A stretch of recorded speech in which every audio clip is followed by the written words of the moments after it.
Cae la tarde y en un rincón de la ciudad, en un pequeño jardín, alguien cuenta una historia, reflexiona en voz baja o conversa, paseándose bajo los árboles.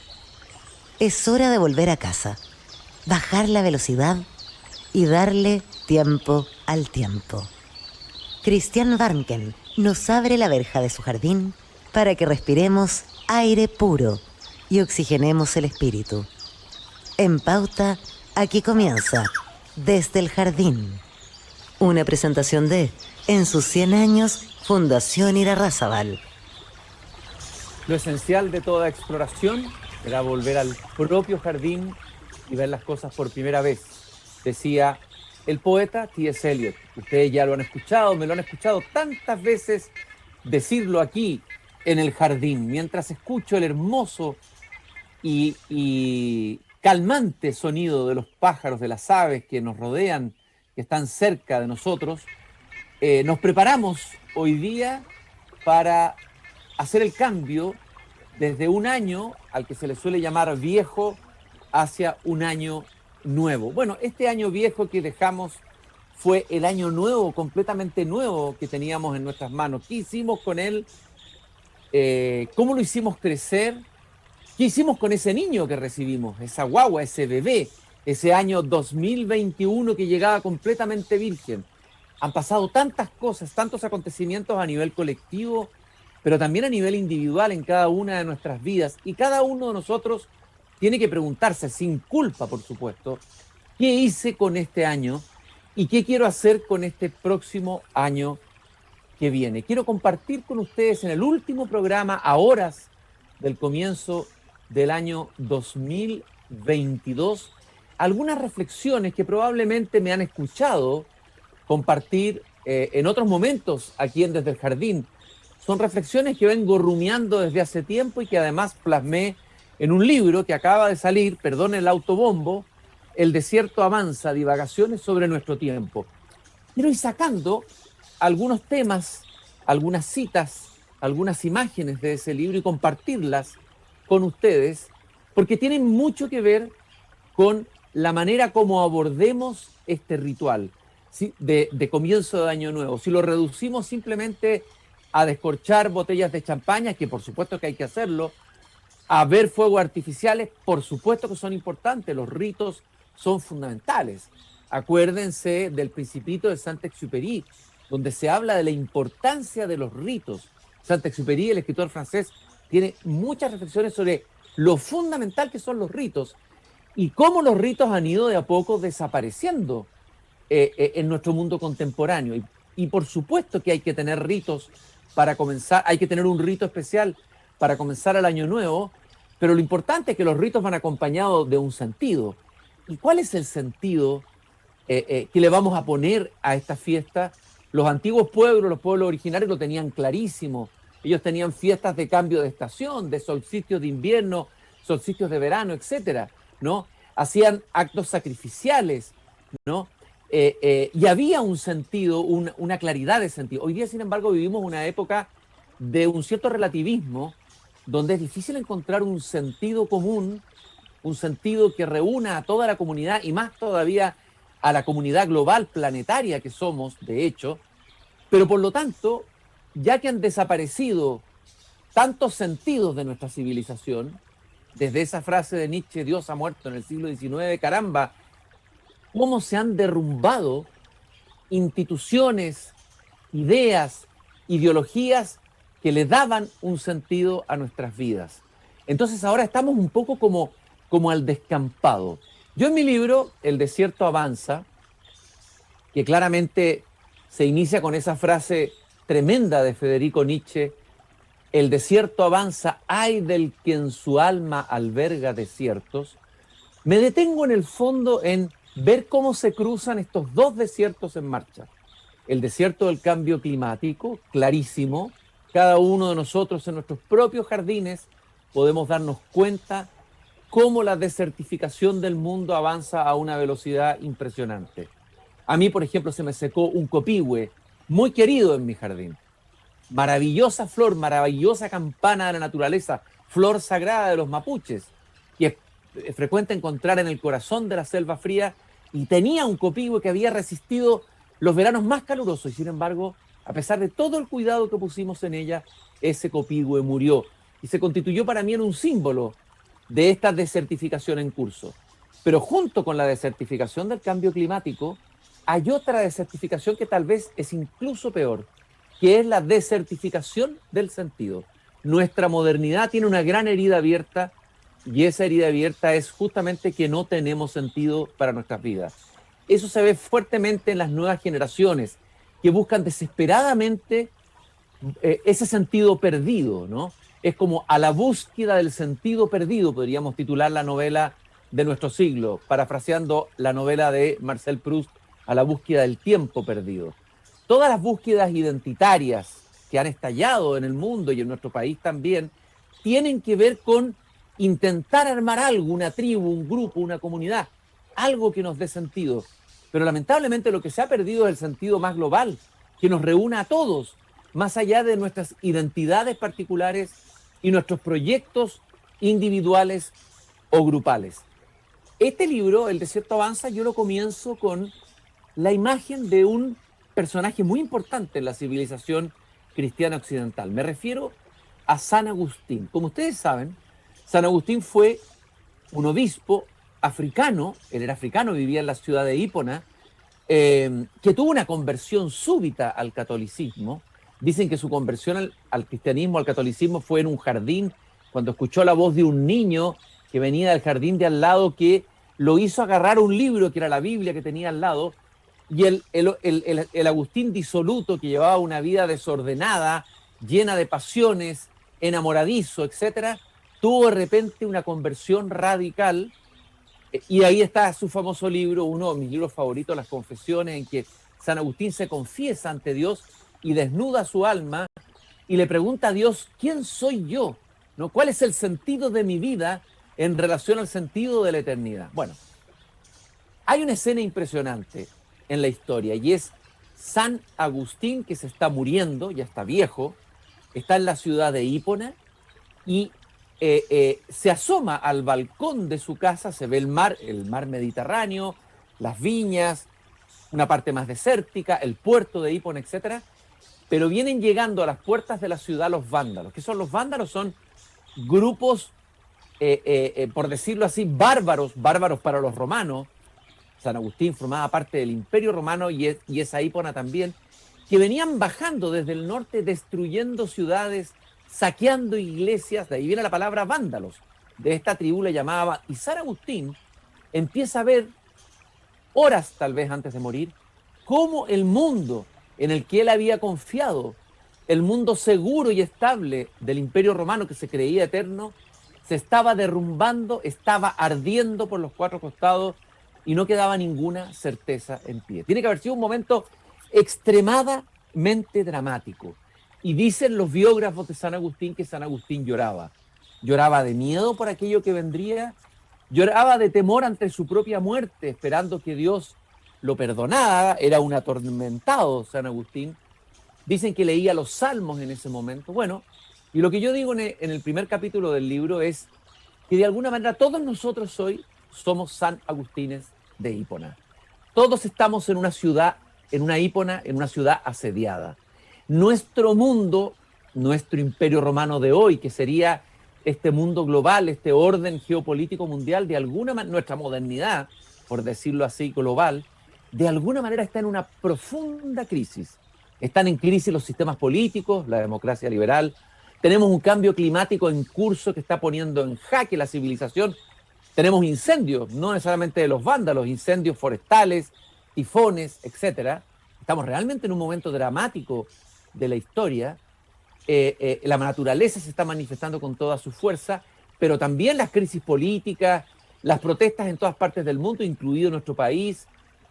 Bueno, un momento de incertidumbre absoluta y total. Y como San Agustín, a veces sentimos miedo, a veces lloramos, sin necesariamente botar las lágrimas para afuera, pero lloramos hacia adentro, tenemos miedo, no sabemos qué es lo que va a venir. Tal vez lo interesante es entender que todas las civilizaciones todos los momentos históricos, todo aquello que creemos más sólido y permanente, sufren cambios, sufren mutaciones y sufren derrumbes. Tal vez nosotros no vamos a alcanzar a ver el derrumbe o el cambio completo de un tipo de civilización a otra, pero me da la impresión, y eso no lo digo solamente yo, sino que distintos pensadores que están reflexionando sobre este tema en el mundo, estamos en un cambio epocal y de paradigma colosal. Hay un gran poeta chino, Du Fu, que vivió en el 712 y el 770. La poesía china de esa época es maravillosa. Los poetas chinos de ese tiempo escribían una poesía visual, una poesía transparente, absolutamente notable, que les recomiendo buscar y leer. Y este Du Fu, gran poeta, le tocó vivir también un momento de transformación.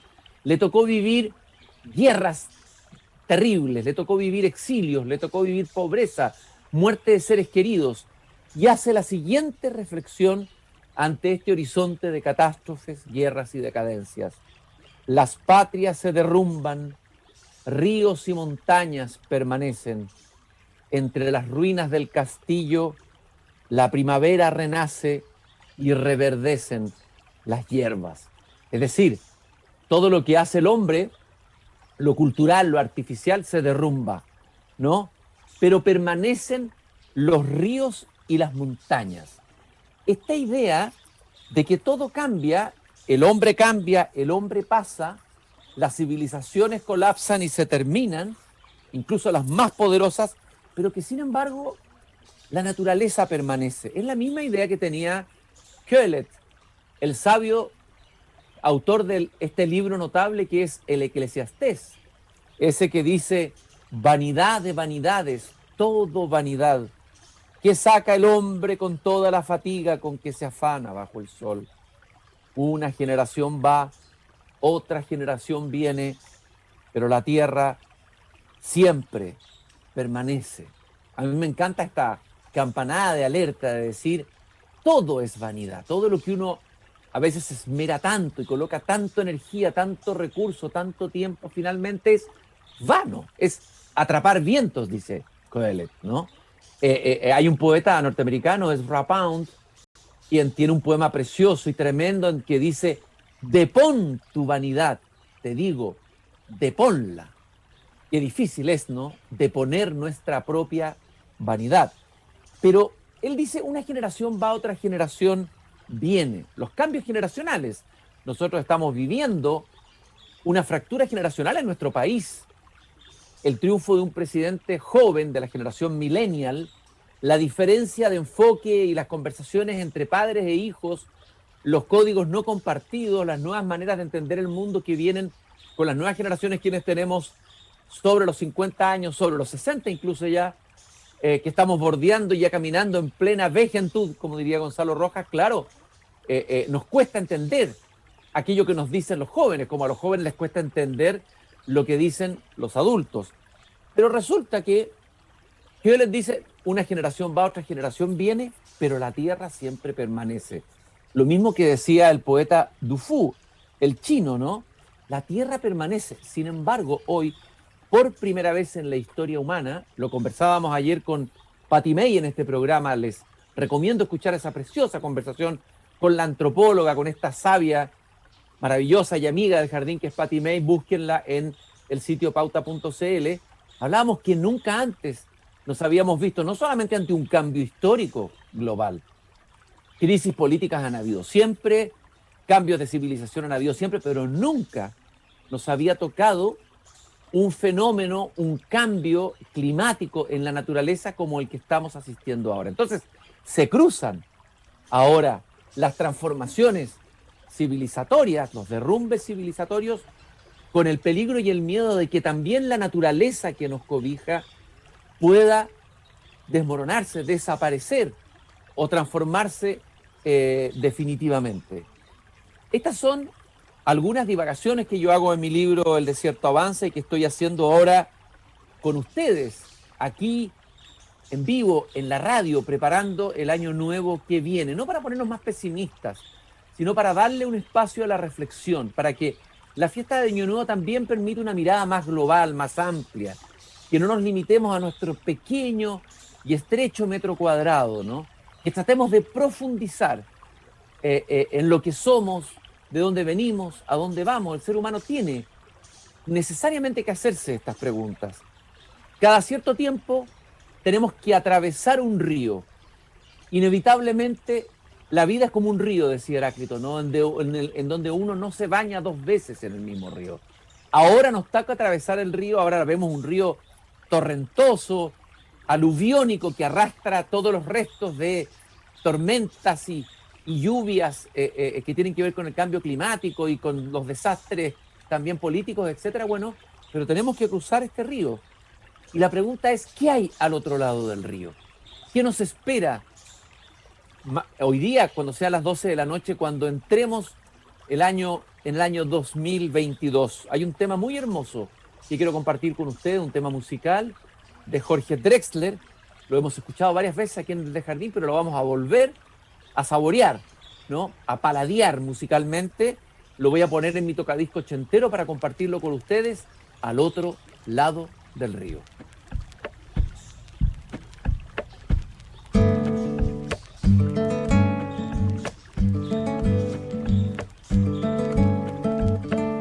Clavo mi remo en el agua, llevo tu remo en el mío. Creo que he visto una luz al otro lado del río.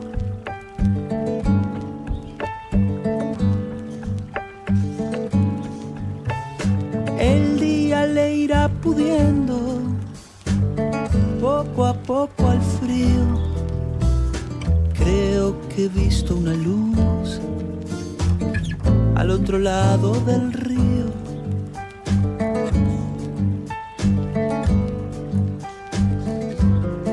Sobre todo creo que no todo está perdido. Tanta lágrima y yo soy un vaso vacío. Oigo una voz que me llama, casi un suspiro. Rema, rema, rema. Rema, rema, rema. En esta orilla del mundo, lo que no expresa es baldío. Creo que he visto una luz al otro lado del río.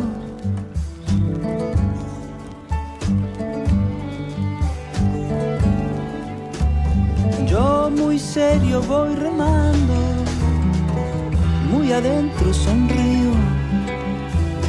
Creo que he visto una luz al otro lado del río.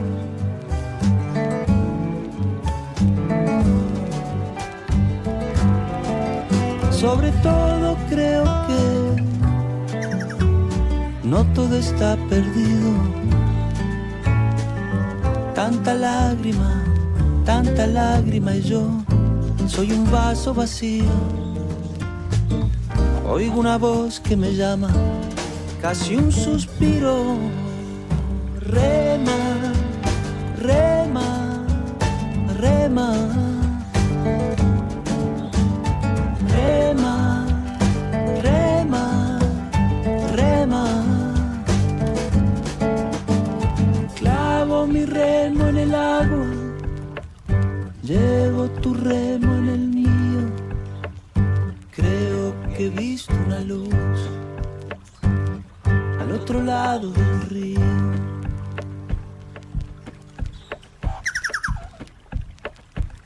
Sobre todo creo que no todo está perdido, dice Jorge Drexler. Esa frase nos ilumina y nos hace esperar el año nuevo que aparecerá en el horizonte de nuestras vidas a las 12 de la noche de hoy día con un poco más de esperanza. Hablaba yo recién de que enfrentamos distintos tipos de desertificaciones, no solamente la del cambio climático. Tal vez la desertificación más invisible de la que menos se habla tiene que ver con la desertificación del sentido. Y esa es la que finalmente más nos duele, cuando nuestra vida pierde sentido, cuando nuestra vida con los otros pierde sentido.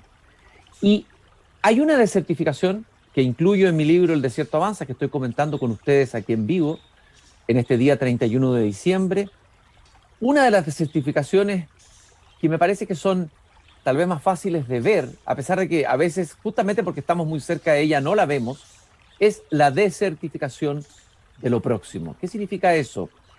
Que nosotros estamos cerca de otros, vivimos con otros, siempre vivimos con otros, aunque estemos solos, estamos con otros. El hombre nunca puede vivir completamente solo. De hecho, Aristóteles dijo alguna vez que la única felicidad posible era la felicidad compartida en una comunidad, en una polis.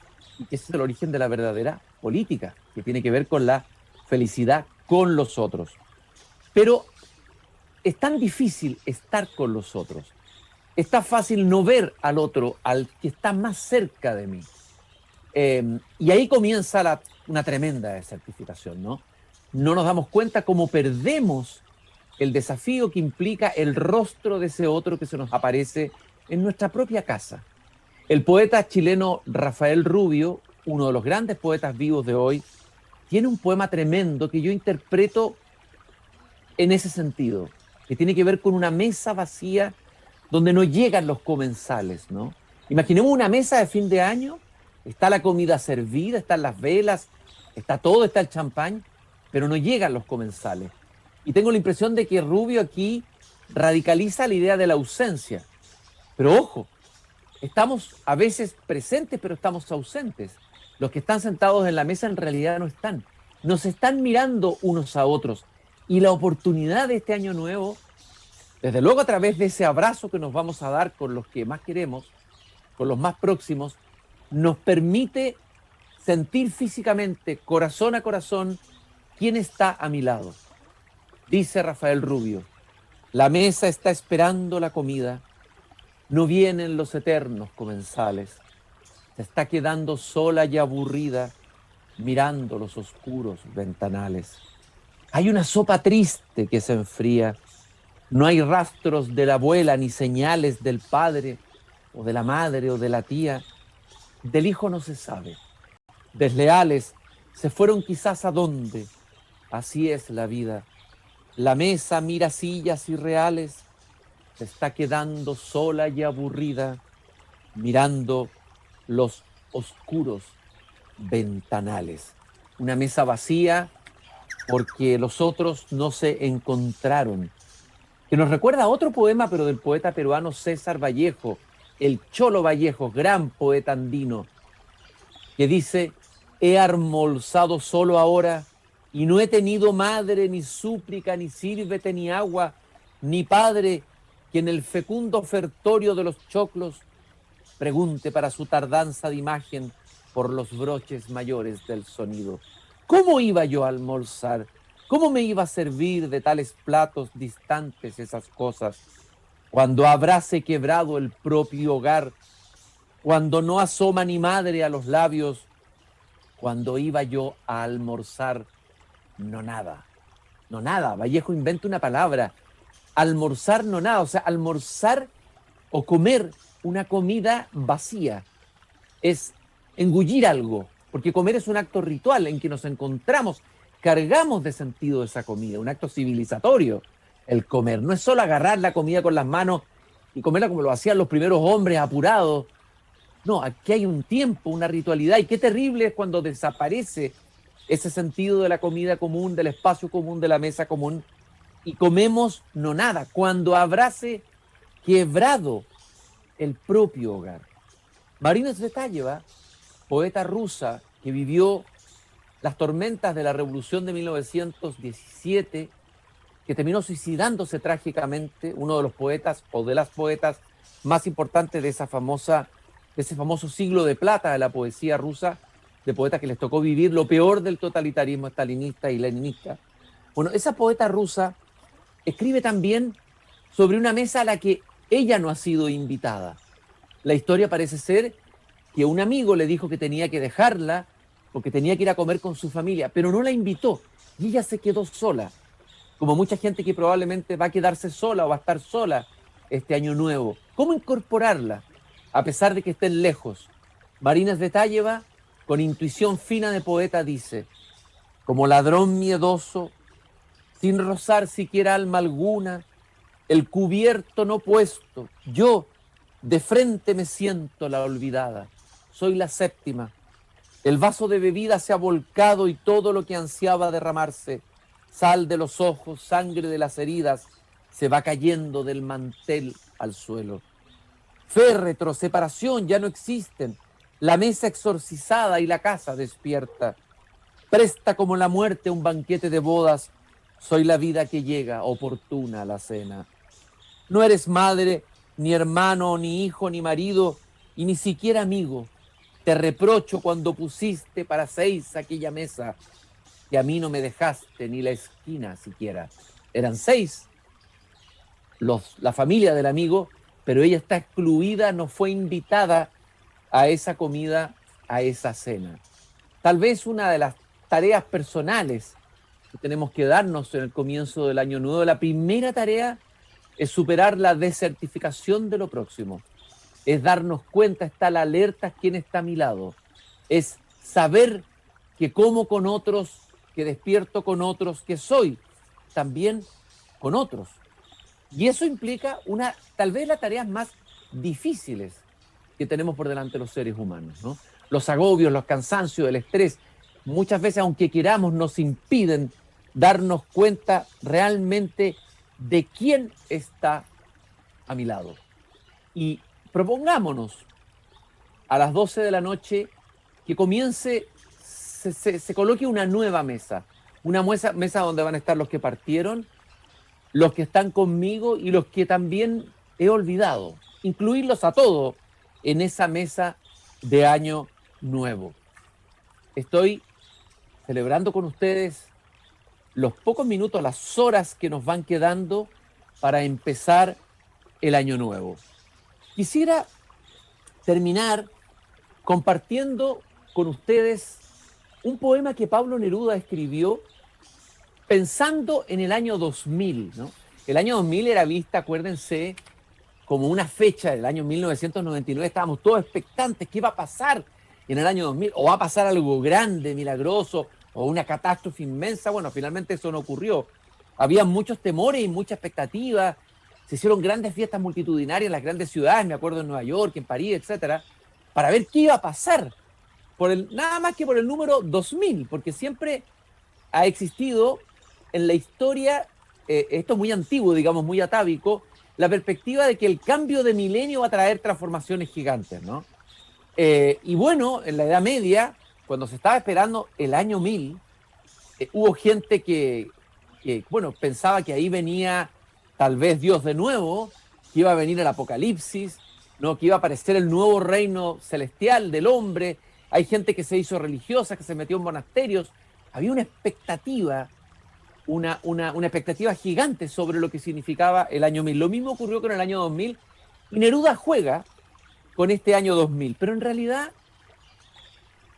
si nos damos cuenta, pasaron muchas cosas en este milenio y están pasando estos 21 años del milenio 2000, del año 2000, porque los 20 son parte de este 2000, han ocurrido cosas impresionantes en nuestras vidas. Pensemos sin ir más lejos, la pandemia, cómo transformó nuestro mundo. Todo lo que ha ocurrido en nuestro propio país, en términos políticos, sociales, etcétera, culturales, las transformaciones vertiginosas. Han pasado muchas cosas, pero ¿cuántas hemos logrado realmente digerir? Nos han pasado los acontecimientos por encima, hemos tenido el tiempo de reflexionar sobre esos acontecimientos, de digerirlos, de reposarlos, de repensarlos. Creo que justamente más que acelerarnos, debiéramos ralentizarnos, irnos hacia adentro, aunque sea un minuto, para cerrar los ojos y decir, todo esto me ha tocado vivir, como le tocó a un San Agustín en el 430 y a tantos otros seres humanos en distintos cambios de tiempo y de época. Pablo Neruda con intuición de poeta, escribe un bello poema lleno de humor sobre este año 2000, que también nos puede servir para el año 2022 que comienza. El poema se llama Celebración y dice: pongámonos los zapatos, la camisa listada, el traje azul, aunque ya brillen los codos, pongámonos los fuegos de bengala y de artificio, pongámonos vino y cerveza entre el cuello y los pies, porque debidamente debemos celebrar este número inmenso que costó tanto tiempo, tantos años y días en paquetes, tantas horas, tantos millones de minutos. Vamos a celebrar esta inauguración. Desembotellemos todas las alegrías resguardadas y busquemos alguna novia perdida que acepte una festiva dentellada. Hoy ha llegado, pisamos el tapiz del interrogativo milenio, el corazón, la almendra de la época creciente, la uva definitiva irá depositándose en nosotros y será la verdad tan esperada. Hoy es hoy y ayer se fue, no hay duda. Hoy es también mañana y yo me fui, con algún año frío que se fue conmigo y me llevó aquel año. De esto no cabe duda. Mi osamenta consistió a veces en palabras duras, como huesos al aire y a la lluvia, y pude celebrar lo que sucede, dejando en vez de canto testimonio un porfiado esqueleto de palabras. Celebración del 2000, pero para nosotros ya celebración del 2022 que viene. Me quedo con este verso de Neruda: desembotellemos todas las alegrías resguardadas. Eso es lo que hay que descorchar, la alegría profunda de ser, simplemente de ser y de existir como milagro. Desde este jardín, junto a mi chucao, junto a mis pájaros, los abrazo afectuosamente, queridos y queridas radiovidentes, y me siento en comunión con ustedes, y cuando esté celebrando el comienzo del año, sentiré que están ustedes ahí también conmigo, abrazándome y abrazándonos. Abracemos el año que viene con asombro, con gratitud y con esperanza. Nos escucharemos y nos veremos de nuevo cuando el año nuevo haya comenzado. Y ahí les preguntaré, es decir, el primer programa del año 2022, ¿qué pasó contigo? ¿Cómo es este año nuevo que comienza? Hasta entonces, un gran abrazo. Es hora de cerrar la verja de madera del jardín. Pero Christian Warnken la volverá a abrir todos los días de lunes a viernes a las 20 horas en Radio Pauta, cuando comience de nuevo Desde el Jardín. Una presentación de, en sus 100 años, Fundación Irarrázaval.